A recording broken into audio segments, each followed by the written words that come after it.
Hello student, I am your teacher and educator Akash Kushwaha.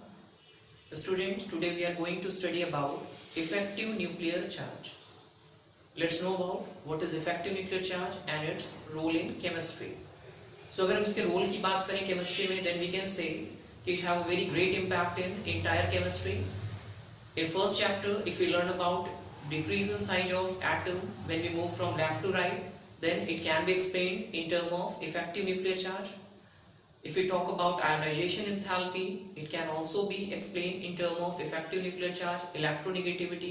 So पूरी chemistry में अगर हम बात करें तो उसका बहुत ही important रोल होता है और अगर हम इसे समझ गए तो बहुत सारे concepts को आसानी से समझ सकते हैं. Clear है? तो let's start with effective nuclear charge. होता क्या है? So if we talk about an atom which contain only one electron around it, then it must be attracted by its nucleus. ठीक है, ये न्यूक्लियस है जो इस इलेक्ट्रॉन को अट्रैक्ट करेगा और अट्रैक्ट पूरे चार्ज से करेगा. जो भी इस पर चार्ज है वो ये फील करेगा. मीन यहाँ पर चार्ज में कोई भी डिक्रीज फील नहीं होगा. क्लियर है यहाँ तक? बट अगर हम एक ऐसे एटम की बात करते हैं जो कि मल्टी इलेक्ट्रॉनिक एटम है जिसमें नंबर ऑफ इलेक्ट्रॉन्स क्या है वो ज्यादा है, तब कंडीशन कुछ और होती है. Suppose we are given an atom जिसमें 3 सेल है. यहाँ पर 2 इलेक्ट्रॉन्स प्रेजेंट हैं, यहाँ पर 1 2 3 4 5 6 7 and 8 and here 2 electrons are present. ठीक है, तो ऐसी कंडीशन में अगर हम कैलकुलेशन की बात करें तो ये जो पर्टिकुलर इलेक्ट्रॉन है इसको न्यूक्लियस अट्रैक्ट करेगा. ठीक है, लेकिन क्या ये इलेक्ट्रॉन उतना अट्रैक्शन फील करेगा जितना कि इस पर चार्ज है? क्योंकि charge is a measure of attractive force over electron. ध्यान देना, यहाँ पर हम कैलकुलेशन करेंगे इफेक्टिव न्यूक्लियर चार्ज का, लेकिन एक्चुअल में वो बताता है कि is a kind of force that is attracting electron. अगर इफेक्टिव न्यूक्लियर चार्ज कम है इसका मतलब है कि इलेक्ट्रॉन का रिमूवल इजी है. अगर इफेक्टिव न्यूक्लियर चार्ज क्या है ज्यादा है इसका मतलब ये है कि इलेक्ट्रॉन का रिमूवल क्या है it is quite difficult. Is this clear now?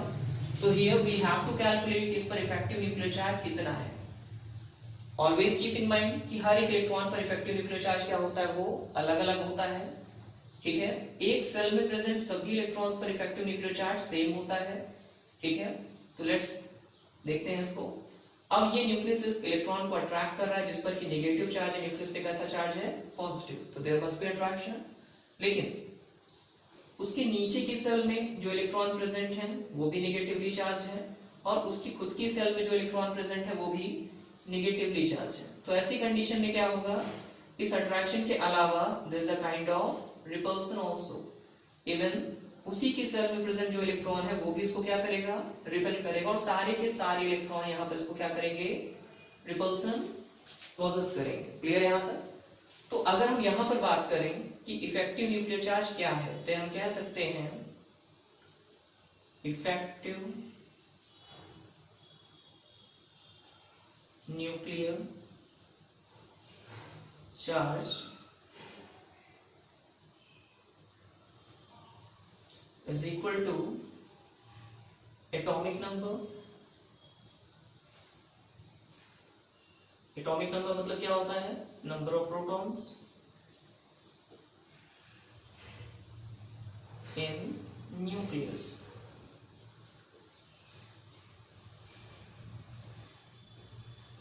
minus screening.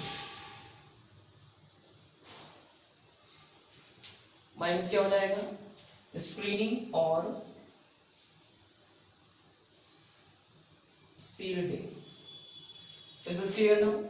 यहां पर क्या हो जाएगा ये स्क्रीनिंग और सील्डिंग. अब ये स्क्रीनिंग और सील्डिंग क्या है तो कीप इन माइंड कि यहाँ पर जो फोर्स ऑफ अट्रैक्शन है जिससे कि न्यूक्लियस इसको अट्रैक्ट कर रहा है वो फोर्स ऑफ अट्रैक्शन किस पर डिपेंड कर रहा है उसके एटॉमिक नंबर पर या डायरेक्टली किस पर डिपेंड कर रहा है number of proton in its nucleus. Clear है? अब ये सारे के सारे इलेक्ट्रॉन जो इसको छोड़कर है वो सब इसको रिपेल करेंगे. रिपेल क्यों कर रहे हैं? रिपेल इसलिए कर रहे हैं क्योंकि दोनों पर सिमिलर चार्ज है. ठीक है, तो इस रिपल्सन का जो मेजरमेंट होता है वो किसके टर्म पर होता है? उसी रिपल्सन को हम कहते हैं स्क्रीनिंग या shielding. Is this clear now? तो यहां पर क्या होगा, it is a measure of repulsion bye electron. ठीक है, एक्चुअल में क्या है, रिपल्सन बाय इलेक्ट्रॉन, और एटॉमिक नंबर एक्चुअल में क्या है, it is attraction bye nucleus. Is this clear now? तो ये अट्रैक्शन का मेजरमेंट होता है और वो किसका है, वो रिपल्सन का मेजरमेंट होता है एक्चुअल में। ठीक है, इसे जब हम फिर से फॉर्मुलेट करते हैं तो शॉर्ट में हम लिख देते हैं Z effective is equal to Z minus sigma. Clear है? तो Z effective is equal to Z minus sigma atomic number minus the screening या shielding constant. Now the question arises how to calculate that shielding constant, how to calculate screening constant, कैसे calculate करें। ठीक है, क्योंकि यहाँ कोई hard and fast simple सा rule नहीं जिसके बिहाफ पर इसको हम कैलकुलेट करें। ठीक है, यहाँ पर Z क्या है, Z is nothing but atomic number of atom. ठीक है, Z जो है वो एटॉमिक नंबर है किसका, एटम का, और सिग्मा क्या है, स्क्रीनिंग या सील्डिंग कांस्टेंट है। तो हमने किसको कैलकुलेट करना होता है, हमें इसे कैलकुलेट करना होता है। ठीक है, अगर हम इसे कैलकुलेट करके उसके एटॉमिक नंबर से माइनस कर दें तो हमें क्या मिल जाएगा, इफेक्टिव न्यूक्लियर चार्ज की वैल्यू। Is this clear? अब चलो कैलकुलेट करते हैं कि स्क्रीनिंग कांस्टेंट क्या है, देखते हैं। ठीक है, तो स्क्रीनिंग कांस्टेंट को कैलकुलेट करने के लिए देयर वाज अ रूल। एक साइंटिस्ट थे जिनका नाम था स्लेटर। ठीक है, तो उन्होंने एक रूल बनाया था जिसे हम बोलते हैं स्लेटर्स रूल। ये क्वांटम मैकेनिक्स पर डिपेंड है, डायरेक्टली रिलेट नहीं करता है, ध्यान दीजिएगा इस बात का। ठीक है, तो हम केवल इनके आउटलाइन को जानेंगे कि क्या इन्होंने किया, कैसे किया। ठीक है, तो सबसे पहले इस रूल को कैलकुलेट करने के लिए कुछ स्टेप्स होते हैं जिसको हम फॉलो करते हैं। ठीक है, सबसे पहले स्टेप 1 में हम किस दिए गए एलिमेंट का इलेक्ट्रॉनिक कॉन्फ़िगरेशन लिखेंगे। ठीक है, फॉर एग्जांपल हमें एक एलिमेंट दे दिया गया है जिसका एटॉमिक नंबर है 17, है क्या ये, क्लोरीन। हमें क्लोरीन के वैलेंस इलेक्ट्रॉन या लास्ट इलेक्ट्रॉन पर इफेक्टिव न्यूक्लियर चार्ज निकालना हो तो क्या करेंगे। ठीक है, तो स्टेप 1 कह रहा है कि हम इसका इलेक्ट्रॉनिक कॉन्फ़िगरेशन लिखें, तो इलेक्ट्रॉनिक कॉन्फ़िगरेशन लिखेंगे। ठीक है,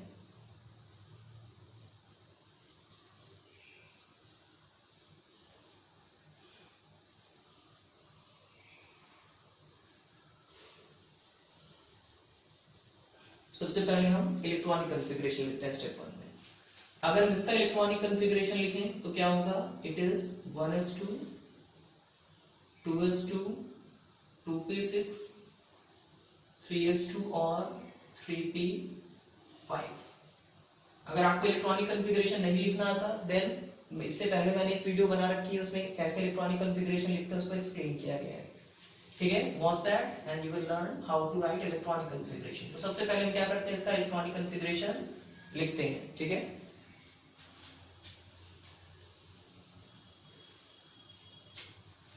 नेक्स्ट स्टेप 2, इसमें इलेक्ट्रॉनिक कॉन्फ़िगरेशन को सेल में डिवाइड कर लो सबसे पहले। ठीक है, या रीअरेंज देम एंड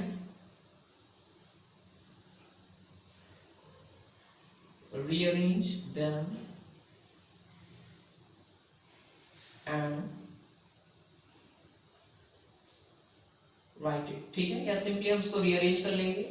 तो अगर हम यहां पर रीअरेंजमेंट करते हैं and divided into sales,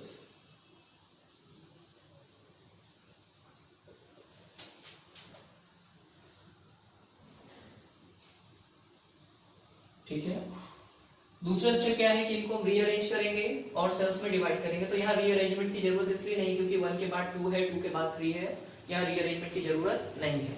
but कुछ केसेस होंगे जहां आपको इसकी जरूरत पड़ेगी, it is not unnecessary. Clear है? तो यहाँ पर हम क्या करते हैं, इसको डिवाइड कर लेते हैं। 1s2 ये फर्स्ट सेल है, 2s2 और 2p6 ये सेकेंड सेल है, और 3s2 और 3p5 ये हमारा थर्ड सेल है, और इसमें कितने इलेक्ट्रॉन्स हैं हमें ये लिखना होता है। तो सबसे पहले अगर हम ये कर रहे हैं तो हमें ये जानना होगा कि जो भी सबसे लास्ट में लिखा होता है इसे हम बोलते हैं वैलेंस सेल।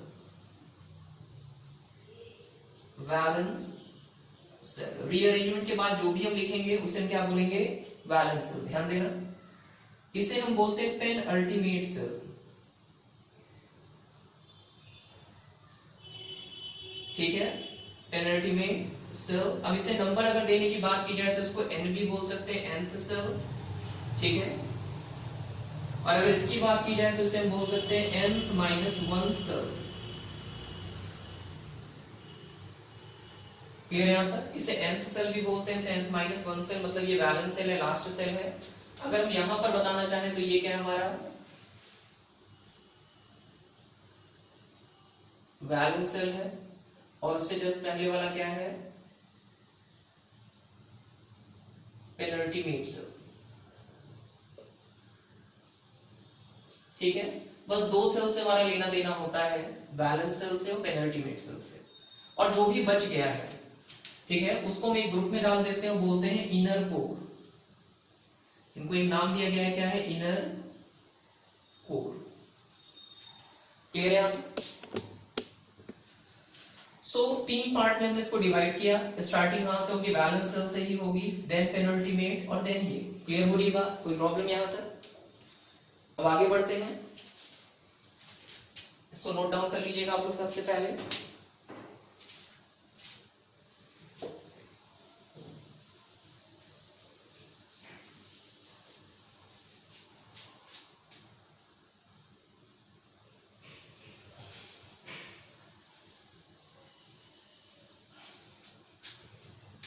अब यहां पर अगर मैं एक डायग्राम बना के समझना चाहूं कि क्या सारे सेल में present electron equal repulsion create करते हैं, तो आंसर है नो।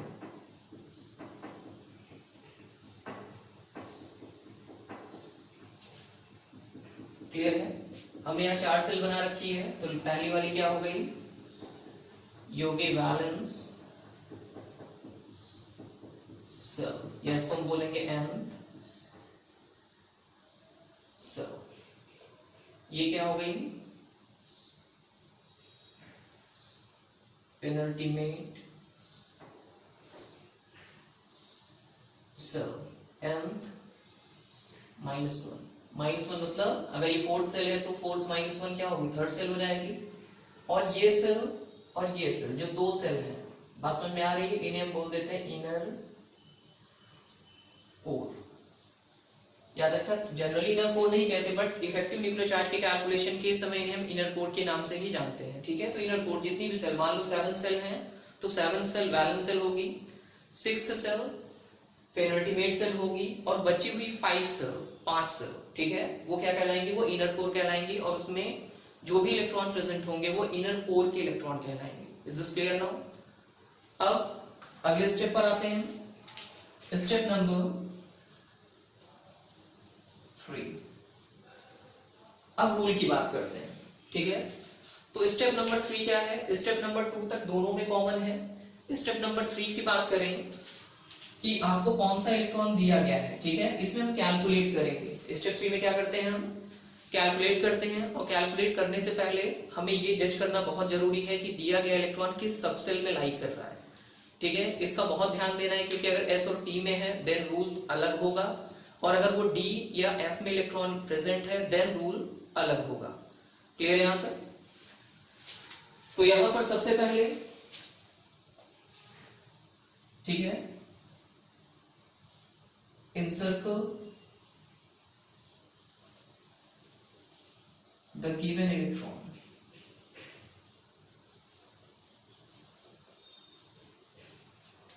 and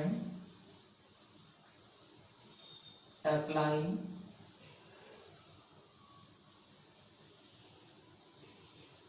the formula। ठीक है, encircle मतलब सबसे पहले उसको आइडेंटिफाई करें कि किस इलेक्ट्रॉन पर हमें सीरीडिंग को कैलकुलेट करना है। ठीक है, S और P के लिए सीरीडिंग का रूल अलग है, D और F के लिए सीरीडिंग का रूल अलग है। तो यहाँ पर हम पहले इसको इंसर्कल कर लेते हैं। क्लियर है यहाँ तक? जैसे कि अगर हम इस प्रॉब्लम की बात करें, देन हमें किसे इंसर्कल करना है, हमें P को इंसर्कल करना है। Is this clear now? अगर मैं P को इंसर्कल किया तो रूल किसके अकॉर्डिंग लगेगा, P के अकॉर्डिंग लगेगा। क्लियर है? तो चलिए देखते हैं। इसको समझने के बाद इसको नोट डाउन कर लीजिएगा आप लोग, ये डायग्राम बना लीजिएगा, तब आपको आगे की चीजें समझ में आएंगी।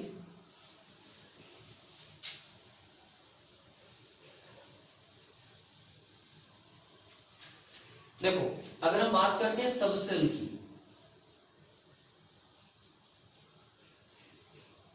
ठीक है, तो सबसेल कितने होते हैं? 4 होते हैं, S P D F। कुछ लोग G भी कहते हैं, बट वो एग्जिस्ट नहीं करता अभी। जो भी एलिमेंट हमें पता है वहां कहां तक होता है, वो F तक ही होता है। तो यहाँ पर रूल अलग है किसके लिए? अगर वो S और P का पार्ट है और D और F का पार्ट है तो रूल क्या है? रूल्स अलग अलग है। चलिए हम रूल एक बार में लिख लेते हैं, ठीक है।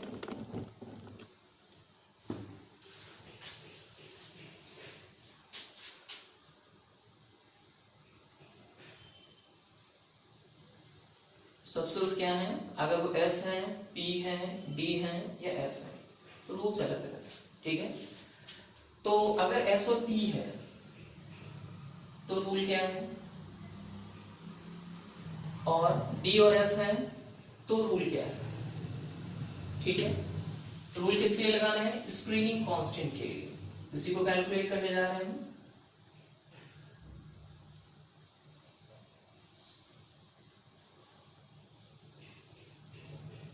ठीक है, स्क्रीनिंग कांस्टेंट को हम कैलकुलेट करेंगे। स्क्रीनिंग कांस्टेंट को किस नाम से बताते हैं? सिग्मा। रूल क्या है? ठीक है, sigma equal to 0.35 multiplied by number of electron in valence cell। ठीक है, जो इलेक्ट्रॉन उसकी खुद की सेल में प्रेजेंट होगा उसका रिपल्सन फैक्टर बहुत कम होता है, क्योंकि स्क्रीनिंग क्या होता है? रिपल्सन का एक कांस्टेंट होता है। तो अगर आप यहाँ पर ध्यान से देखें कि ये वैलेंस इलेक्ट्रॉन है जिस पर हम कैलकुलेशन कर रहे हैं, और ये टेस्ट इलेक्ट्रॉन है। अगर ये रिपेल करेगा तो लेस रिपल्सन होगा, और ये रिपेल करेगा तो मोर रिपल्सन होगा, और ये करेगा तो बहुत ज्यादा रिपल्सन होगा, ठीक है। तो उसके साथ का इलेक्ट्रॉन जो उसके साथ उसी सेल में प्रेजेंट है वो बहुत ही कम रिपेल करता है, इसीलिए वो फैक्टर कितना होता है? केवल 0.35। ये बता रहा है कि वो काफी कम रिपल्सन कॉज करता है, ठीक है। Plus 0.85 multiplied by number. एक बात और, यहां पर हमें 1 माइनस करना पड़ेगा। अब क्वेश्चन ये कि 1 माइनस क्यों कर रहे हैं, तो ध्यान से देखना कि जो इलेक्ट्रॉन पर हम कैलकुलेशन कर रहे हैं वो खुद को रिपेल या अट्रैक्ट नहीं करता है, इसलिए एक इलेक्ट्रॉन को कम करेंगे। जैसे कि आप खुद को धक्का नहीं दे सकते, ठीक है। तो ऐसे केस में क्या है कि ये इलेक्ट्रॉन ना खुद को रिपेल कर रहा है ना अट्रैक्ट कर रहा है, तो एक इलेक्ट्रॉन का कोई रोल नहीं है सील्डिंग या स्क्रीनिंग के कैलकुलेशन में, इसलिए एक इलेक्ट्रॉन हम वैलेंस शेल से क्या करेंगे? कम। और ध्यान रखना कहां से कम करना है? केवल वैलेंस शेल से और कहीं से नहीं, ठीक है। या फिर वो टेस्ट इलेक्ट्रॉन हो जो हमें दिया हो, अगर वो डी सबसेल में है तो उसे हटा देंगे, ठीक है। तो अपने आप को ना वो रिपेल करेगा ना अट्रैक्ट करेगा, इसलिए हमेशा यहाँ से हम एक कम करेंगे, ठीक। अब अगली सेल की बात करें तो अगली सेल में जो इलेक्ट्रॉन है इनका रिपल्सन थोड़ा सा ज्यादा है, ठीक है। तो ऐसे केस में क्या करेंगे? उनका फैक्टर कितना है? 0.85 multiplied by number of electrons in penultimate shell, ठीक है। तो 0.85 multiplied by number of electrons in penultimate shell, valence shell से नीचे वाली सेल, ठीक है। अगला फिर प्लस करेंगे 1, इस बार फैक्टर पूरा है 1, ठीक है। Multiplied by all inner core electrons, जो भी बचे हुए इलेक्ट्रॉन उसको 1 से मल्टीप्लाई करेंगे। तो यहाँ पर ये था वैलेंस सेल, ये था पेनल्टीमेट सेल, और ये क्या है? इनर कोर, ठीक है। तो इनर कोर में जो भी इलेक्ट्रॉन है वो 100% कंट्रीब्यूशन देते हैं, पूरी तरीके से रिपेल करते हैं, ऐसा हम मानते हैं स्लेटर रूल में, ठीक है। तो ये हमारा फॉर्मूला हुआ जिसके बेसिस पर हम S और P इलेक्ट्रॉन अगर हैं तो उसके लिए कैलकुलेट कर सकते हैं। जैसे कि ये एग्जांपल हमारे सामने है, इसमें लास्ट इलेक्ट्रॉन किस में जा रहा है?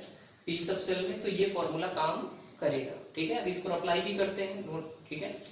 इधर आ जाते हैं, अगर वो इलेक्ट्रॉन D या F सब सेल में लाई कर रहा है देन उसके लिए रूल। अगर हम कैलकुलेट करना चाहते हैं सिग्मा की वैल्यू उन सब इलेक्ट्रॉन्स के लिए जो किसमें है DAF सब सेल में, तो क्या करना होगा sigma equal to 0.35 multiplied by number of electrons present in same shell, उसी सेल में होना चाहिए, ध्यान देना इस बात का, plus 1 into all inner core electrons. ठीक है, इसमें एक बात को और ध्यान रखना है कि यहाँ पर हमें 1 माइनस करना होता है हमेशा। ठीक है, क्योंकि जिस भी सेल में हम इलेक्ट्रॉन का कैलकुलेशन कर रहे हैं उसमें एक इलेक्ट्रॉन टेस्ट इलेक्ट्रॉन होता है जो खुद को ना रिपेल कर रहा होता है ना अट्रैक्ट कर रहा होता है। दैट्स व्हाई हमें क्या करना होगा, हमेशा पहले स्टेप में एक इलेक्ट्रॉन को कम कर देना होता है। ठीक है, क्लियर है यहाँ तक? तो बहुत ध्यान देना और बहुत आसान है, कोई बहुत बड़ी चीज नहीं है, आसानी से हम कैलकुलेट कर सकते हैं और जनरलाइजेशन आसानी से प्रोड्यूस कर सकते हैं। ठीक है, तो चलिए कुछ एग्जांपल्स लेते हैं और एग्जांपल्स के साथ इसको कंप्लीट करते हैं। ठीक है, तो स्टार्ट किया है। तो देखिए होता क्या है कि सपोज हमें क्लोरीन दिया गया था, ठीक है, जिसका एटॉमिक नंबर 17 होता है, और उसके साथ साथ हमें स्टेटमेंट दिया calculate the Z effective on valence electron of chlorine। ठीक है, हमें क्लोरीन का एटम दे रहा है और कह रहा है कि Z effective कैलकुलेट करना है किसके लिए, वैलेंस इलेक्ट्रॉन ऑफ क्लोरीन के लिए। ठीक है, तो क्या किया है, तो देखो यहां पर करना क्या है हमें कि सबसे पहले स्टेप क्या है, इलेक्ट्रॉनिक कॉन्फ़िगरेशन। ठीक है, क्या लिखेंगे हम, इलेक्ट्रॉनिक कॉन्फ़िगरेशन। एक बात को और ध्यान देना कि वैलेंस इलेक्ट्रॉन हमेशा S और T सबसेल में लाई करेगा, कभी वो D और F में नहीं जाएगा, हमेशा याद रखना, कोई इसका एक्सेप्शन नहीं, कुछ नहीं। ठीक है, वैलेंस इलेक्ट्रॉन हमेशा S या P में जाएगा। अगर आपको वैलेंस दे दिया है देन आपका रूल यही लगेगा। क्लियर हो रही है बात? ठीक है, वैलेंस इलेक्ट्रॉन किसमें जाता है, आउटरमोस्ट सेल में। तो चलो देखते हैं कॉन्फ़िगरेशन। जब हमने लिखा क्लोरीन का तो आया 1s2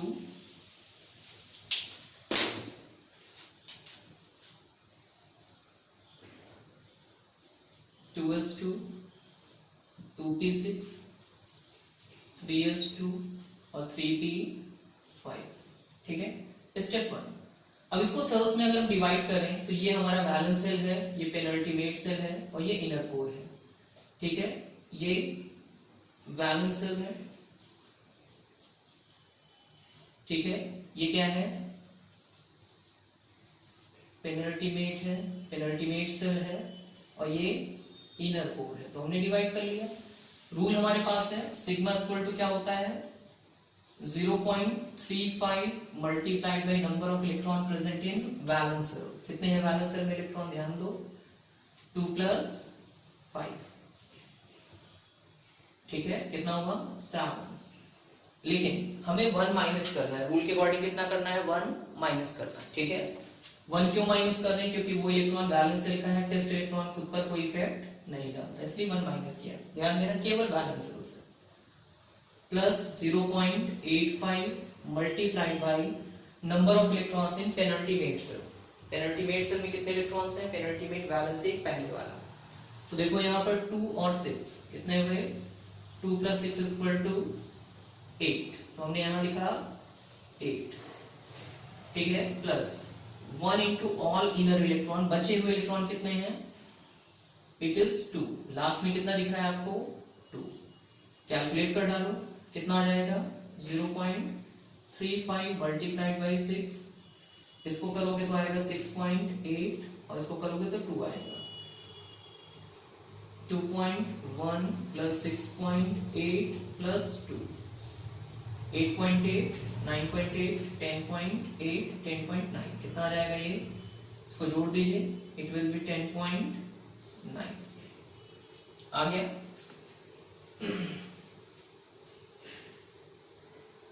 अब हमें क्या निकालना था, हमें z इफेक्टिव निकालना था। ध्यान दीजिएगा, हमें सिग्मा मिल गया है z इफेक्टिव, तो z इफेक्टिव का फॉर्मूला क्या होगा, z माइनस सिग्मा। ठीक है, तो z एटॉमिक नंबर है, हमें क्या दिया गया है, क्लोरीन, क्लोरीन का एटॉमिक नंबर कितना है 70। ठीक है, तो कितना हो जाएगा ये 70 माइनस सिग्मा, सिग्मा कितना है 10.9, कैलकुलेट कर डालो कितना आ जाएगा 6.1।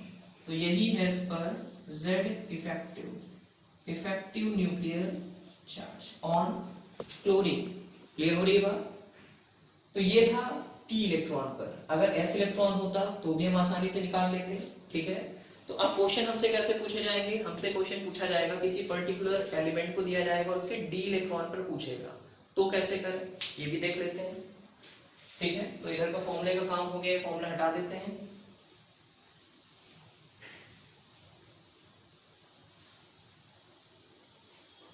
ठीक है, हमसे क्या अगर कहा जाए क्वेश्चन में calculate z effective for 24th electron of Fe या आयरन। सपोज आपसे ये कह दिया कि 24th इलेक्ट्रॉन के लिए z इफेक्टिव निकालना है किसके, आयरन एटम के लिए। तो हम सबसे पहला काम क्या करेंगे, स्टेप 1 इलेक्ट्रॉनिक कैलकुलेशन। ठीक है, हम उसमें इलेक्ट्रॉनिक कॉन्फ़िगरेशन लिख देंगे आयरन की।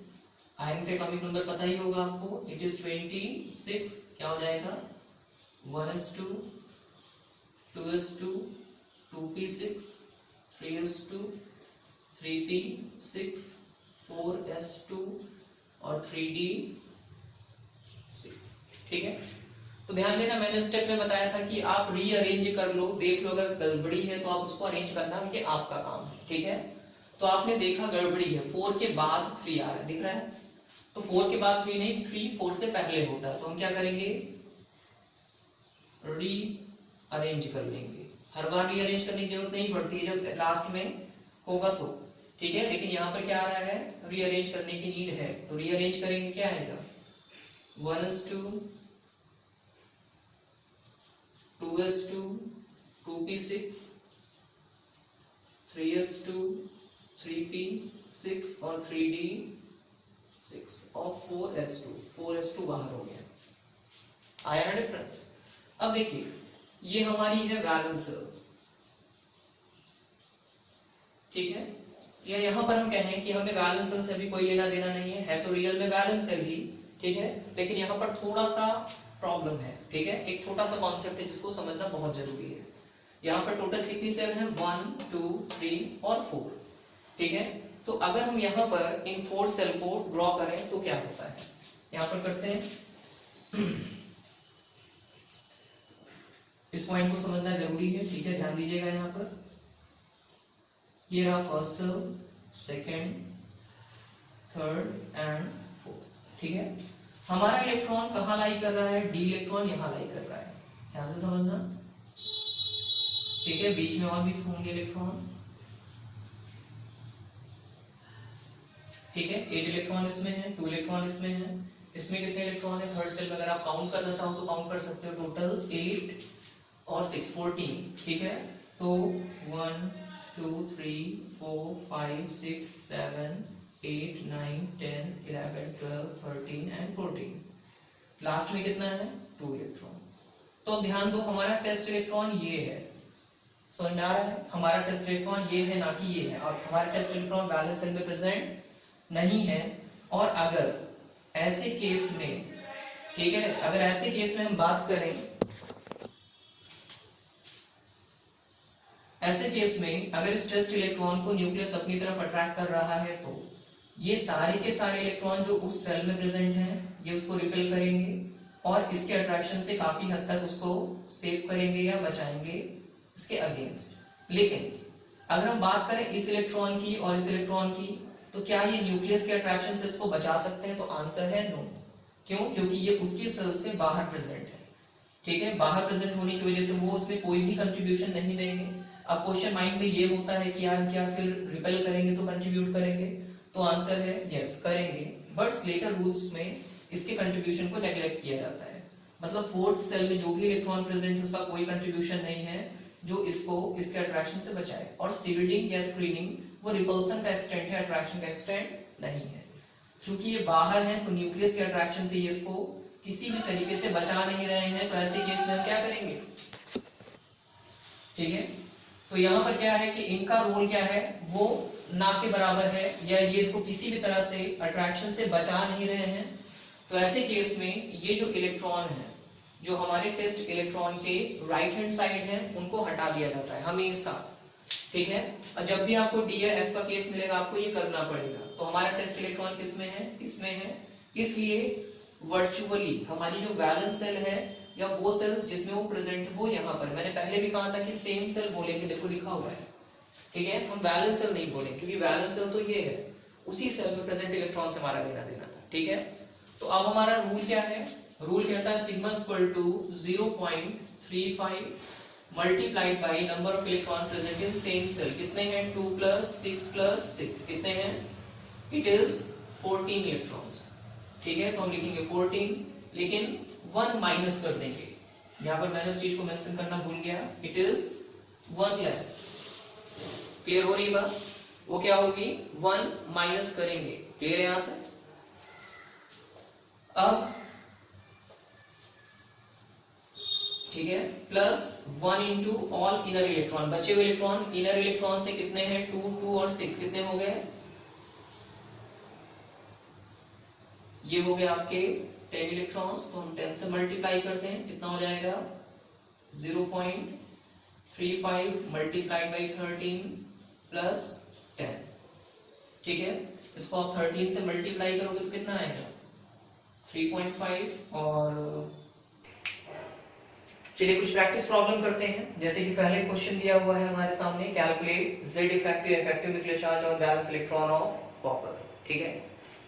तो अगर हमें वैलेंस इलेक्ट्रॉन ऑफ कॉपर दिया तो सबसे पहले हम इलेक्ट्रॉनिक कॉन्फ़िगरेशन लिखेंगे इसका, ठीक है। कॉपर जिसका एटॉमिक नंबर 29 होता है, उसका इलेक्ट्रॉनिक कॉन्फ़िगरेशन क्या होगा, 1s2 2s2 2p6 3s2 3p6 4s1 और 3d10। ध्यान देना ये इसका कॉन्फ़िगरेशन है जो कि एनोमिनस होता है, होना चाहिए था 4s2 और 3d। अरेंज कर लेते हैं पहले हम, 1s2 2s2 2p6 3s2 3p6 and 3d10, it is 4s1। ये रहा हमारा वैलेंस इलेक्ट्रॉन, वैलेंस सेल है, वैलेंस इलेक्ट्रॉन इसी में होगा, ठीक है। इसी में जो इलेक्ट्रॉन प्रेजेंट वो वैलेंस इलेक्ट्रॉन है, क्लियर हो रही है बात। तो हमें इसके लिए Z इफेक्टिव निकालना है। तो इलेक्ट्रॉन कितने कितने हैं लिख लेते हैं एक बार। यहाँ पर 1 इलेक्ट्रॉन है, यहाँ पर कितने हैं 2 + 6 + 10, इट इज 18 इलेक्ट्रॉन हियर। यहाँ पर कितने इलेक्ट्रॉन्स हैं 2 + 6 8 इलेक्ट्रॉन्स हैं यहाँ पर, और यहाँ पर कितने हैं 2, ठीक है। तो 2 8 18 और 1 ये है इलेक्ट्रॉन्स। रूल लगाते हैं, अगर हम रूल लगाएंगे सिग्मा इक्वल टू क्या आ जाएगा 0.35 multiplied by number of valence electron, 1 है -1। याद आ रहा है कि 1 माइनस करना पड़ता है, अगर 1 माइनस नहीं करेंगे देन गलत हो जाएगा क्वेश्चन।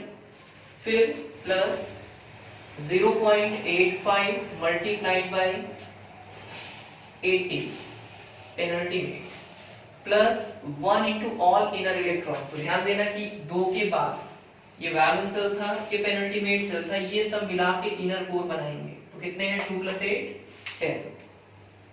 तो कैलकुलेट कर डालो 0.35 multiplied bye 0 plus 0.85 multiplied bye 18 plus 10। तो ऊपर ये 0 हो गया, इसको मल्टीप्लाई करिए देखिए क्या आता है। सो इट इज 8.5 एंड 6.8 15.3, ठीक है, और plus 10, so it will be totally 25.3। So Z effective equal to क्या हो जाएगा Z माइनस सिग्मा। Z किसके लिए निकाल रहे हैं हम?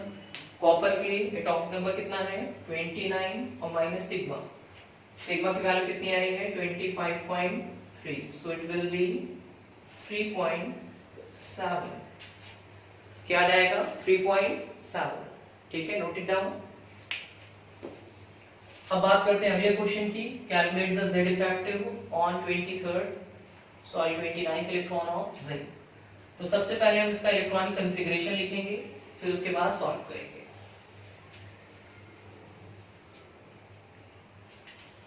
तो अगर इसका इलेक्ट्रॉनिक कॉन्फ़िगरेशन लिखें, जिंक एटॉमिक नंबर होता है 30, कॉन्फ़िगरेशन है 1s2 2s2 2p6 3s2 3p6 4s2 और 3d। हमसे कह रहा है 29th इलेक्ट्रॉन, 29वां इलेक्ट्रॉन। तो आप कैलकुलेट करेंगे तो आप पाएंगे कि वो इलेक्ट्रॉन किसमें है? इस d में है। इसका मतलब ये क्वेश्चन आपको d सबसेल में प्रेजेंट इलेक्ट्रॉन को कैलकुलेट करने की बात कर रहा है। ठीक है, तो रीअरेंज करना जरूरी है, पहले भी बताया। आप रीअरेंज कर लीजिए, हो सकता है कुछ आए। 1s2, ठीक है, 2s2 2p6 3s2 3p6 3d10 और 4s2। देखो डिफरेंस आ गया। हमारा इलेक्ट्रॉन कहां पर है? इस d सबसेल में है, ठीक है, और 4s2 बाहर हो गया। देखिए यहाँ पर क्या होगा? Sigma equal to 0.35 multiplied by number of electron in outermost cell -1 plus 1 into all in electron that is 10। So ये कितना हो जाएगा? 0.35 मल्टीप्लाइड बाय 17 और प्लस 10। क्लियर हो रही बात? तो ये कितना आएगा? ये आना चाहिए आपका 14.95 प्लस 10 कितना आ जाएगा?